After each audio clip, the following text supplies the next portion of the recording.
Hello,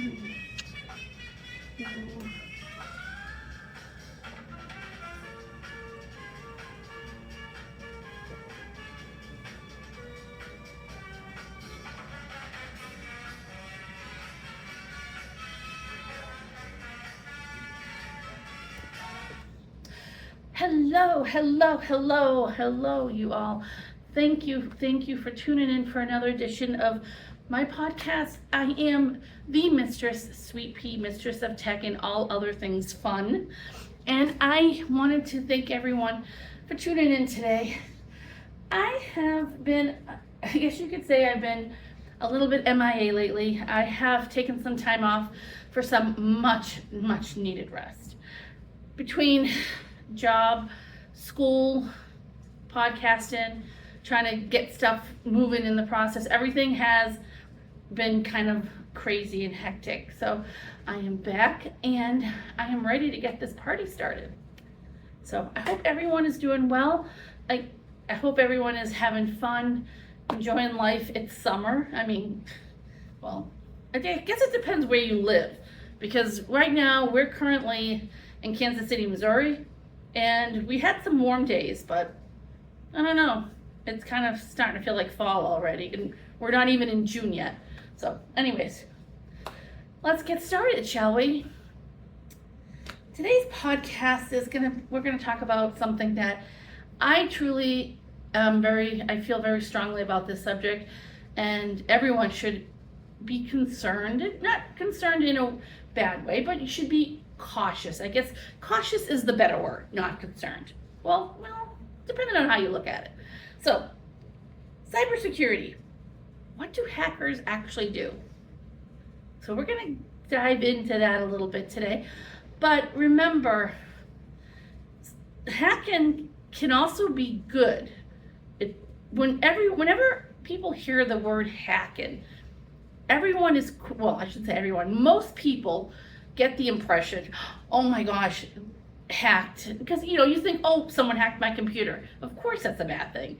But sometimes hacking can be good. But I guess it depends on how you look at it. So today we're going to talk about cybersecurity and what hackers actually do. So, now before you picture a hacker with a hoodie, at their computer, it's all dark, and you see them with a face mask because they don't want to show their real face.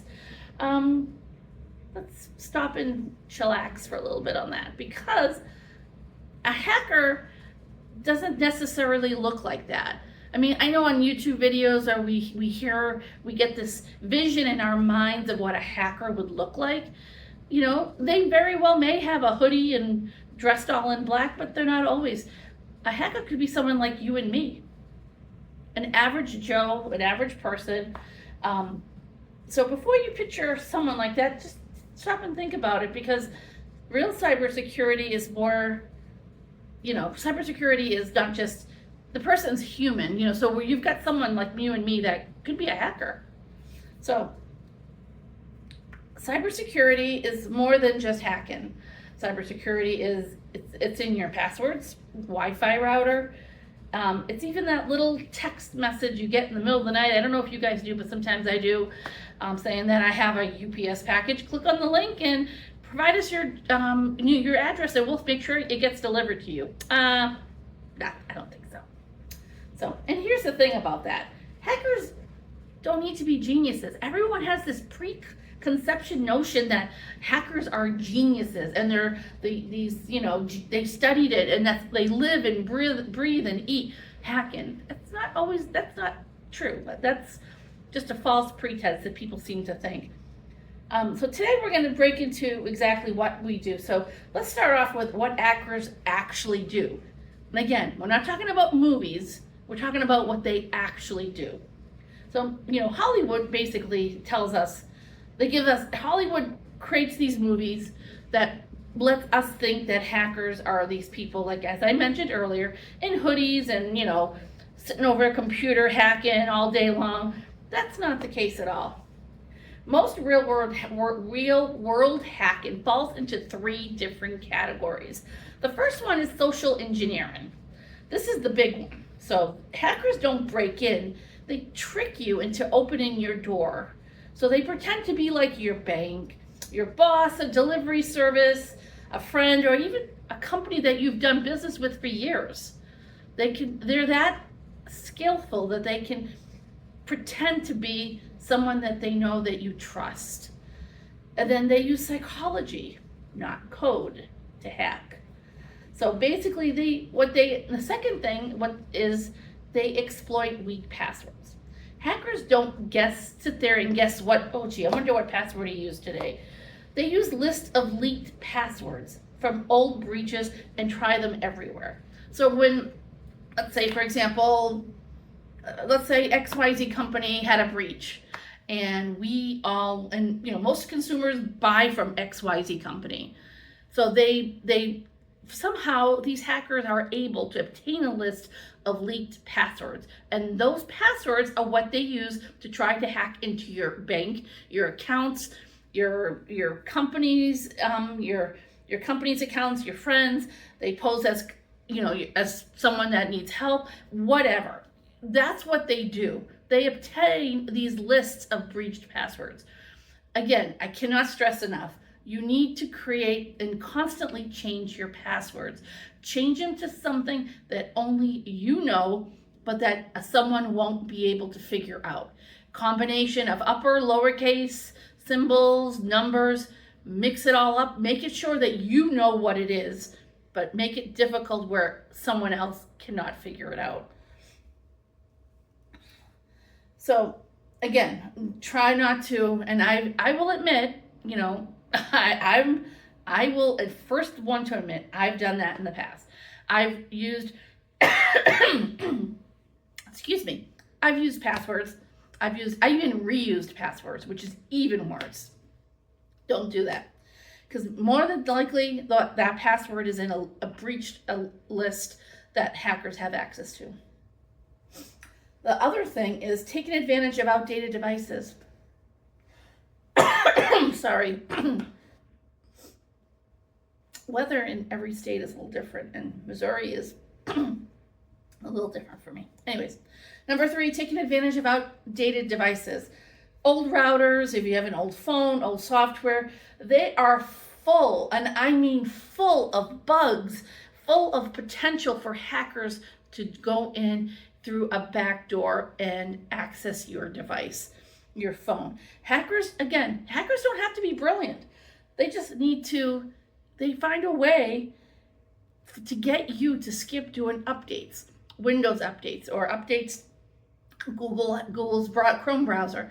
They try to find a way to get it for you to skip updates. Because when you don't do your updates on your computer, you're basically saying to the hackers, door is wide open, come on in. And that's exactly what they're doing. So now, let's talk about how phishing scams are built, how those are established. Phishing is the number one way people get hacked in the world. And it's not because we don't know any better.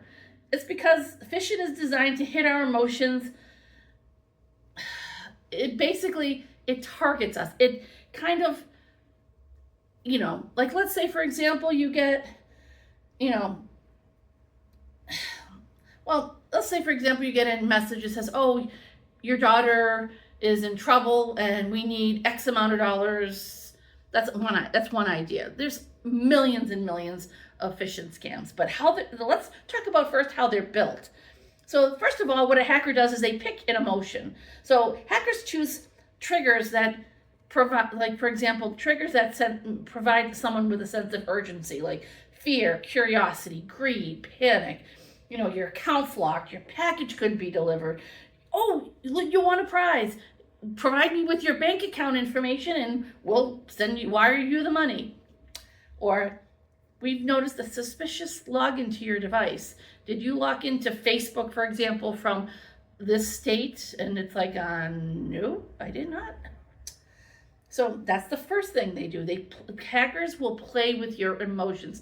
They know the exact words to say in an email that will get you started, that will raise your emotions. Secondly, is they copy a real brand. So basically, you may get an email, let's say from Amazon, that says, we couldn't deliver your package today. For some reason, we have an incorrect email address. Please click on the link and provide us with your email address. Don't click on the link, because then by clicking on the link, you are given that hacker backdoor access to your router, to your device, or your cell phone. And that's it. They have full access, and they can take control of your device, your devices, if you have more than one, and your phone. I've seen a lot of that. Actually, the other day I got one for PayPal, and they said that, oh, well, we've tried to wire you some money from XYZ company, but we're missing a digit in the routing number. Can you click on the link and provide us with that information? Yeah, I don't think so. Delete. That's what you have to do. Now, what we need to do is make sure our seniors, people 50 plus or 60 plus, those generation that's not really quite familiar with computers. We need to make sure that they're not one of those that just starts clicking away. And unfortunately, my mother was one when she used to, she was one that she always would tell me that she had a virus. And I said, well, what did you do now? Oh, well, I got this email that said I won some sort of shopping spree, and they wanted my information, so I clicked on the link, and luckily I was able to stop it before they actually got to her bank account. But the fact is that she was clicking on links. Don't click on links. Study the email, because hackers will try to trick you by putting, like, Amazon starts with a capital A.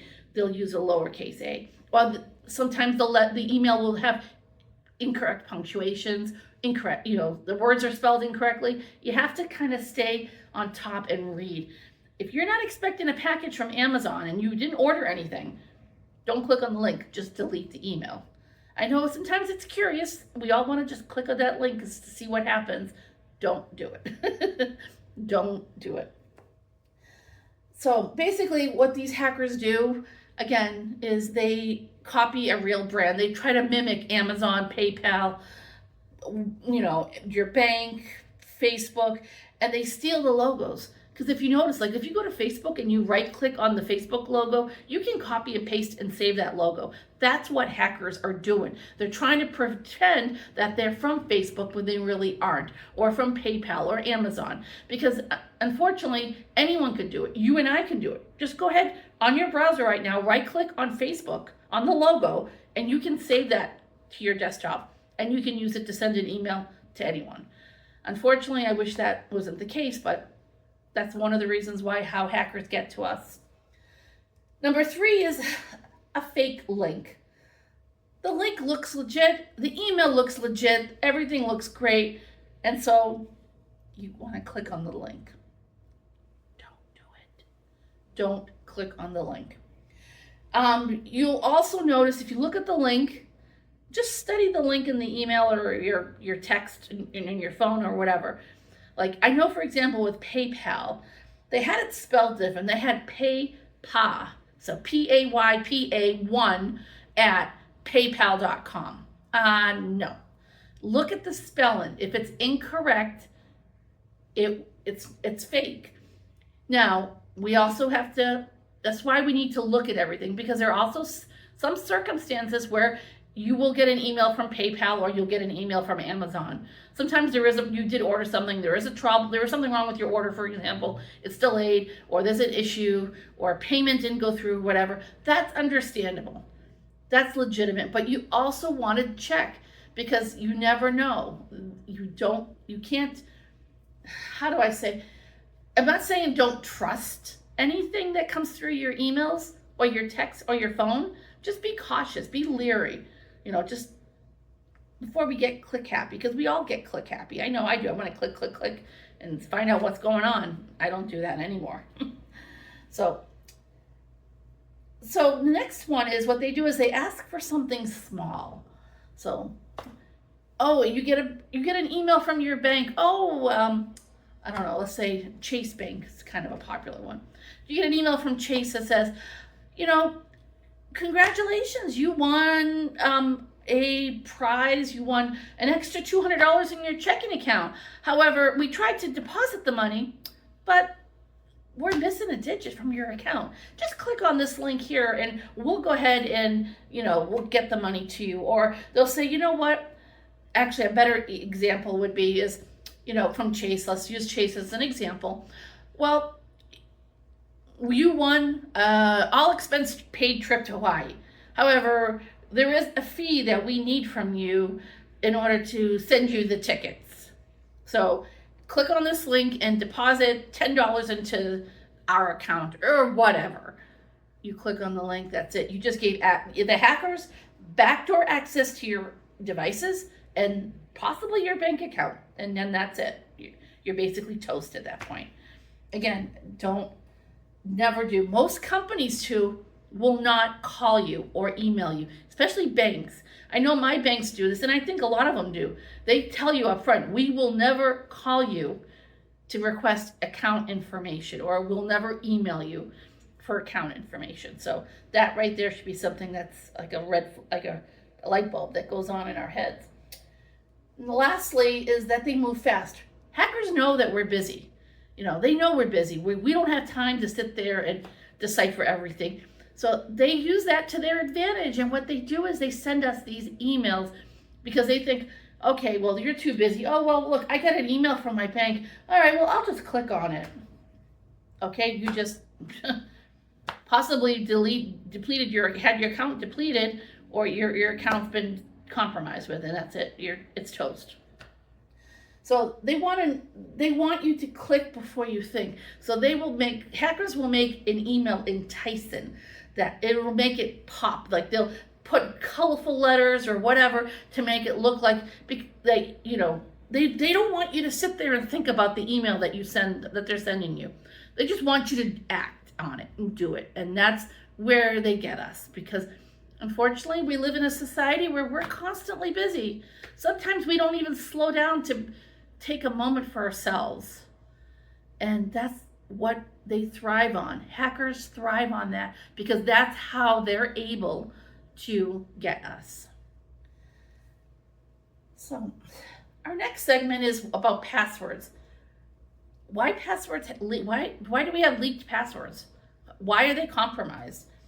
And it's not always our fault, but it becomes our problem. So let's talk about that for a minute there. The thing that sounds like a tech problem, but it's actually more of a human problem, not a tech problem, is leaked passwords happen is when a company gets hacked. Databases are stolen, passwords get dumped online, hackers use them everywhere. So, let's say you work for Amazon. Let's take Amazon for an example. Actually, let's do something better. Let's not use the name of a company. Let's say company ABC got hacked. You work for company ABC, and all their data was compromised. The hackers got into the back door of any device in the company. Someone clicked on a link or someone did something. The hackers got in. They have everyone's data. They know the employee number, passwords, who works at the company. They're able to get to the bank accounts, whatever.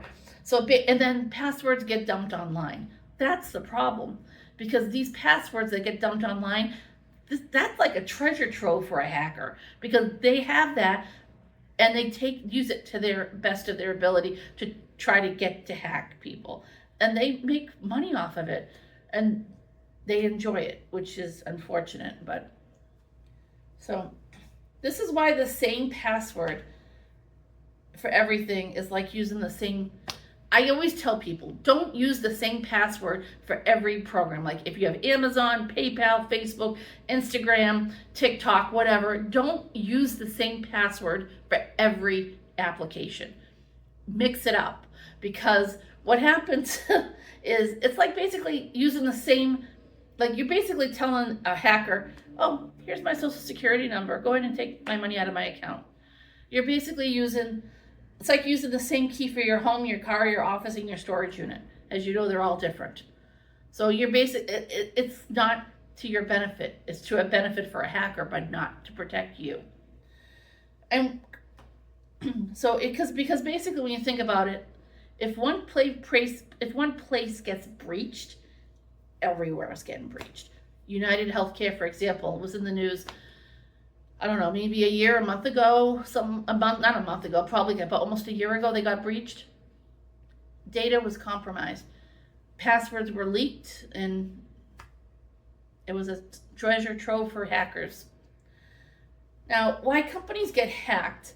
This is something most companies, I don't know if whether it's large or small company, I don't know if companies just don't have the resources to hire a dedicated IT team. I'm not sure what the story behind it is, but when you have outdated equipment, weak internal protocols, weak passwords, and poor security practices, you're going to get hacked. Large, medium sized, small company, whatever, you're going to get hacked. As a company, whether you're small or large or medium, whatever, you need to make sure that everything is tight. You want to make sure that you've got the latest equipment, no leaked passwords. Make sure your passwords are strong. And what my former employer used to do, which is unfortunate that they don't happen anymore these days, at least I don't think so, is we were required every quarter to take a IT security quiz. Now, whether you pass or fail doesn't mean you're going to if you fail, it doesn't mean you're going to be, let go. But they test people to see how they are with their computers every day, with their work. They click, to see what they know and to make sure that they're up to par with what's going on. And again, it would help. It's helpful. It was helpful for us. And it was kind of like a nice reminder to say, hey, with everything going on and we're so busy, it's kind of nice to stop and say, oh, I better make sure I'm not clicking on something I'm not supposed to.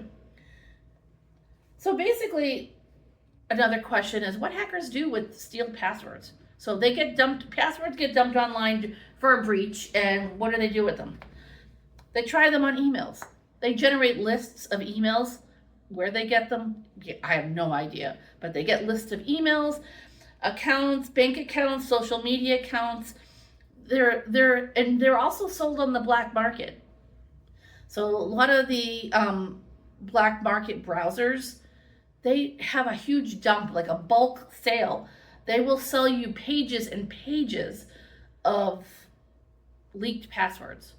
It's like a treasure trove. It's like a free-for-all, except it's not free.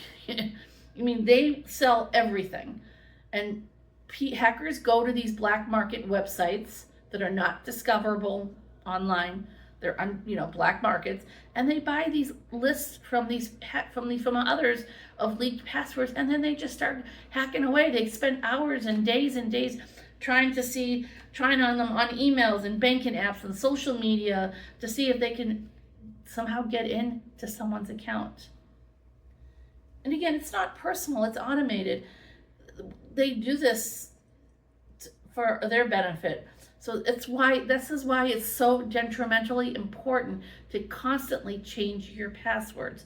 Change them to something but not to something that someone else can figure out. Also, do not create an online spreadsheet for your passwords. If you get hacked, you just open the door wider for hackers, because then they're going to see that and be like, oh, okay, well, here's her password for her bank account. Here's this, here's that. Don't do it. If you want to write them down, you can, but I would store them somewhere safe that only you know where they are. Because if someone gets a hold of that on paper, it's kind of like just it's like a hacker online. You have to make sure it's somewhere safe. Now let's talk about Wi-Fi routers. What is your Wi-Fi doing that we don't know about? So your router is the front door to your digital home, when you think about it. It's the most important device in your home and the one that people unfortunately understand the least about. So basically, here's what it's doing behind the scenes. Your router is managing every device you own that is connected to that router. Phones, laptops, smartphones, TVs, tablets, game consoles, you name it, it's attached to it. Broadcasting your network name. Every Wi-Fi has a network name. So let's say you call yours, I don't know, Smokey the Bear, for example. Let's use that as an example.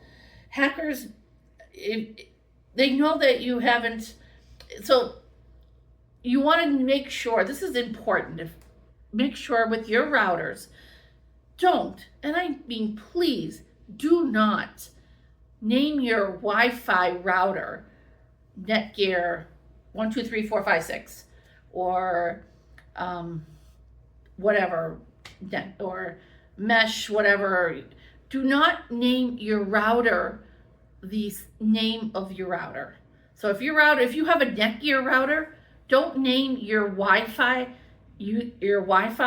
Netgear, because that tells a hacker, that person left their name of their router as their router username. So the name of your router is Netgear. You have a Netgear router. That hacker knows that you haven't changed your router settings, that you left them to the default that they came with. Bing, bing, bing, bing, bing, bing. Red flag, red flag. That hacker knows that you haven't changed your settings, and he's going to try to hack into your device. And they do that. This is why when you get a new device, make sure you are changing the password. Changing the name of your router. Change it to whatever. You could change it to skunk1234 or whatever. Don't leave it to the name of the router, because you're just opening up a can of worms for a hacker. So anyways, on that note, I would like to close it in on this session, and I want to thank everyone for listening and for tuning in. You guys are awesome. I really appreciate you guys. More podcasts are coming with various other content. We are also on YouTube at Mistress Sweet-P. I will also be having a channel on Twitch eventually. That's in the works. And I want to thank everyone for tuning in today. I really appreciate you guys very much. Thank you so much, and have a great day, and please be safe and be kind to each other. Ciao.